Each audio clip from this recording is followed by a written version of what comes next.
Hi everyone, this is Dr. Joseph Hammer, and in this video I'm going to be talking about can I get into a counseling psychology graduate school program without a psychology bachelor's degree? And the short answer is yes, it is possible. And we have to first distinguish between the different types of counseling psychology graduate school degrees. So you have master's degrees, you have doctoral degrees, and at the doctoral level, you have two main flavors. You have PhDs and PsyDs.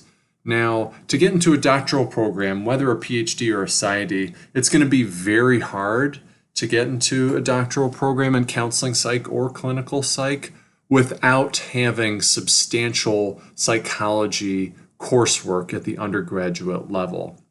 Now, certainly, having done study in related fields like social work or family studies or other social sciences or helping profession areas, those courses or those internships or those volunteer experiences related to those closely related areas can help you. And so sometimes we'll have folks who did an undergraduate sociology degree or social work degree have a good chance if they have robust research experience and are trying to get into a PhD program. But generally, if you're not having done substantial undergraduate psychology coursework, getting into a doctoral program, whether PhD or PsyD in counseling psych or clinical psych, it's going to be very hard.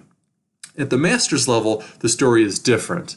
If you haven't done coursework in psychology, if you've done it in related fields like sociology or family studies, you're going to have a good chance of getting into a master's program in counseling or clinical psychology, especially if you apply to at least 3, definitely at least 5 programs. And if assuming your numbers are okay, your GRE is okay, your GPA and all that stuff is fine, you're going to have a good chance of getting into a master's program.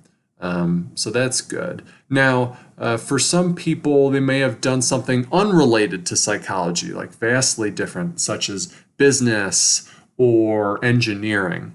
And in that case, it's a little trickier because maybe none of your coursework was really related to what you do in counseling psychology or clinical psych at the graduate level. But it's not entirely out of the question. We do occasionally take some students who didn't have a social science or a helping professions undergraduate experience into our master's program in counseling psych. And the way that these people get in is because they had some sort of experience that is relevant to our field. So again, you got to think about at the master's level, what are the minimum criteria? What are you supposed to be able to show to faculty when you're applying to make them think, hey, this person has the good potential to get trained in this field, and we'd be okay letting them into the master's.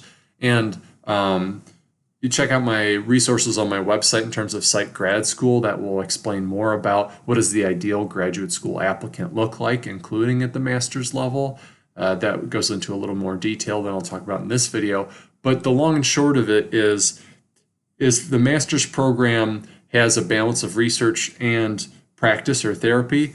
Then you will want to have ideally worked in a research lab or had some sort of independent volunteering experience with a research lab, as well as having a clinical or practical helping skills experience.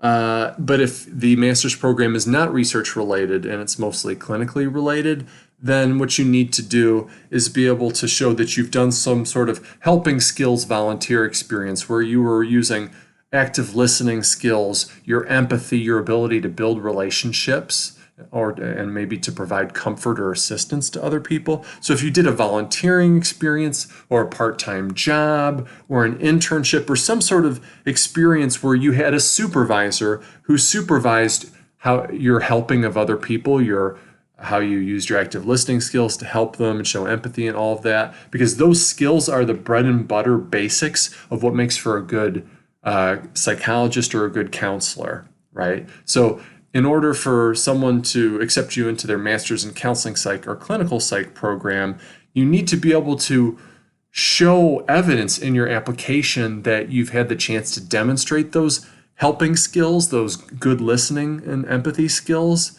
and that you had a supervisor who was able to witness that work and could attest to the quality of that work. Because again, when you apply to grad school, you need 2 to 3 letters of recommendation, usually a minimum of 3, right?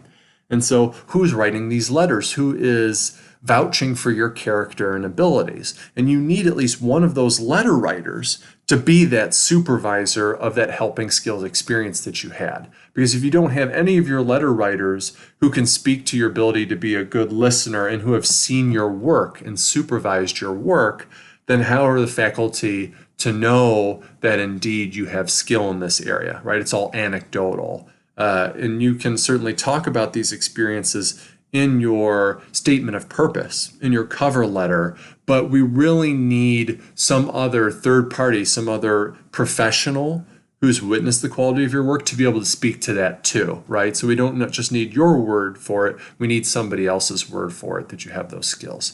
So that is the answer to, can I get into counseling psychology graduate school without a psych bachelor's degree?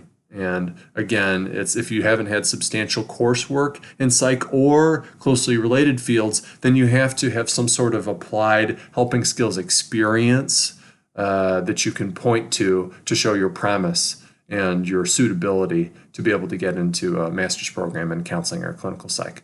So hope that was helpful. Again, check out my website, drjosephhammer.com, and the Psych Grad School resources section for a lot more advice on getting into grad school in psychology. Thanks a lot. Bye.